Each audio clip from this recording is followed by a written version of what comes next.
Sementara itu, virus corona yang melanda Tiongkok dikhawatirkan memberi dampak negatif bagi pertumbuhan ekonomi secara global.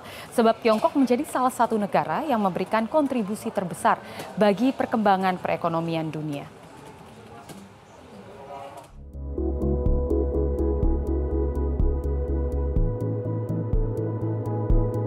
Penyebaran virus corona yang terjadi di Tiongkok menimbulkan ancaman instabilitas perekonomian dunia. Sebab penyebaran virus ini diyakini akan menekan pertumbuhan ekonomi Tiongkok. Berdasarkan catatan Dana Moneter Internasional tahun 2019, kekuatan ekonomi Tiongkok merupakan yang terbesar kedua setelah Amerika Serikat dengan produk domestik bruto mencapai 14,4 triliun dolar Amerika, atau hanya terpaut 7 triliun dolar dari PDB Amerika Serikat yang mencapai 21,43 triliun dolar. Selain memiliki kekuatan ekonomi terbesar kedua dunia, pengaruh Tiongkok di berbagai sektor ekonomi dunia juga sangat besar, baik di sektor perdagangan barang dan jasa, investasi, maupun keuangan global. Berdasarkan laporan bersama lembaga riset Rhodium Group dan Mercator Institute for China Studies, aset global Tiongkok tahun ini mencapai 20 triliun dolar Amerika atau meningkat 3 kali lipat dari tahun 2015 yang hanya sebesar 6,4 triliun dolar. Proyeksi nilai aset global itu menempatkan Tiongkok sebagai investor lintas negara terbesar dunia saat ini. Sebagian besar dari total nilai investasi itu berupa cadangan devisa, falas, dan investasi portofolio. Namun tidak sedikit pula berupa investasi langsung ke negara-negara maju, seperti di kawasan Eropa yang menerima banyak aliran dana investasi dari negeri tirai bambu ini pasca krisis keuangan 2008. Selain investasi, Tiongkok juga tercatat sebagai importir minyak terbesar dunia. Tiongkok juga tercatat sebagai negara yang melakukan perjalanan ke luar negeri terbanyak. Tahun 2017 lalu, total turis Tiongkok yang melakukan perjalanan ke luar negeri mencapai 145 juta orang, dengan total pengeluaran mencapai 1,1 triliun dolar Amerika.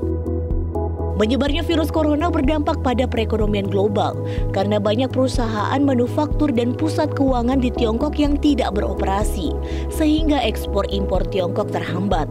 Kedua, serangan virus corona yang mematikan ini datang saat ekonomi Tiongkok tumbuh di tingkat terendah dalam 30 tahun terakhir, di mana pada tahun 2019 lalu, ekonomi Tiongkok hanya tumbuh 6,1% akibat tekanan perang dagang dengan Amerika Serikat.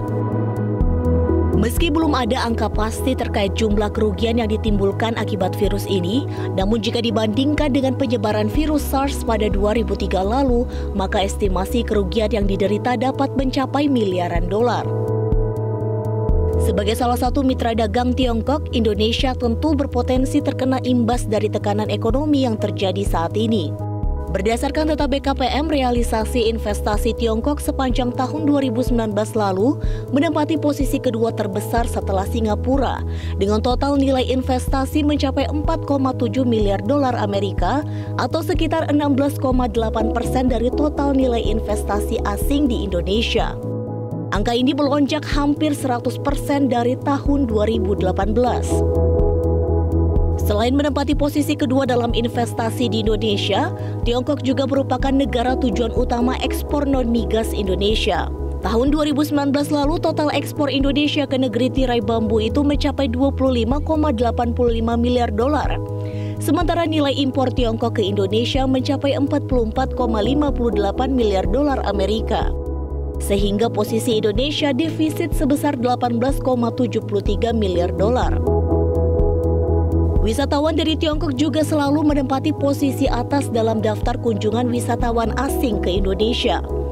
Berdasarkan data BPS, total kunjungan wisatawan asal Tiongkok selama Januari sampai November tahun 2019 mencapai 1,92 juta orang atau sekitar 12,87% dari total wisman yang berkunjung ke Indonesia. Eratnya hubungan kerjasama dagang antara kedua negara ini tentunya berpotensi menghadapi tekanan jika penanganan virus corona tidak segera terselesaikan. Meski belum menutup kerjasama ekspor-impor antar kedua negara, namun pemerintah Indonesia kini mulai membatasi impor produk pangan yang berasal dari Tiongkok. Tim Liputan Metro TV.